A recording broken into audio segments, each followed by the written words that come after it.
শিখব সংযোগ সেট এবং সেট সেট, অর্থাৎ union of sets, intersection of sets. এই জিনিস দুইটা একদম সহজ। যেমন সংযোগ সেট মূলত কি, যেমন বোর্ডে দেওয়া আছে দুটো সেট, এ সেট আছে 1, 3, 5 এবং বি সেট আছে 2, 4, 6। তাহলে সংযোগ সেটটা মূলত কি? সংযোগ সেট হচ্ছে মূলত এই দুইটা সেটের সমন্বয় যে সেটটা, ওই সেটটাই হচ্ছে মূলত সংযোগ সেট। যেমন সংযোগ সেটকে সাধারণত ইউনিয়ন বা এরকম একটা উল্টো ইউ দ্বারা প্রকাশ করা হয়, এটাকে বলা হয় ইউনিয়ন।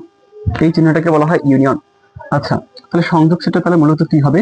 যেমন এ ইউনিয়ন বি, মূলত এই দুইটা সেটের সমন্বয়ে যে সেটটা, ওই সেটটাই হচ্ছে আমাদের সংযোগ সেট। তাহলে A union B, A union B, যেমন এর উপাদান কি কি? 1, 3, 5। এরপরে ইউনিয়ন বির উপাদান কি? 2, 4, 6। তাহলে এই জায়গায় সংযোগ সেটটা মূলত কি হবে? সংযোগ বলতেই তো বুঝি আমরা যেই সংযোগ, এই দুইটার সংযোগ 1, 3, 5, 2, 4, 6। তাহলে কি হবে? 1, 2, 3, 4, 5, 6। প্রত্যেকটা উপাদানই কিন্তু আমাদের সংযোগ সেটে থাকতে হবে, অর্থাৎ আমাদের সংযোগ সেটে থাকতে হবে। দেখো 1 আছে, 3 অবশ্যই 3 আছে, প্রত্যেকটা এই জায়গায় প্রত্যেকটা উপাদানই আমাদের এই জায়গায় আছে। তাহলে এই জিনিসটা হচ্ছে আমাদের সংযোগ সেট। এরপরে সেট সেট, সেট সেট জিনিসটা মূলত কি? সেট সেট হচ্ছে এই দুইটা সেটের ভিতরে যেই জিনিসটা সেট করে বা কমন সেট, কমন, এই দুইটা সেটের ভিতরে যে জিনিসটা মূলত কমন বা সাধারণ জিনিস। দেখি তো কি কমন যায়? 1, 3, 5 প্রথম সেটের সদস্য, দ্বিতীয় সেটের সদস্য 2, 4, 6।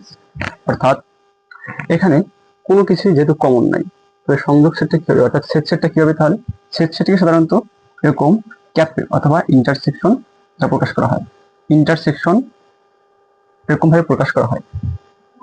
তাহলে ইন্টারসেকশন প্রকাশ করা হয়, যেমন এ ইন্টারসেকশন বি। তাহলে কি হবে? মূলত A intersection B, A intersection B.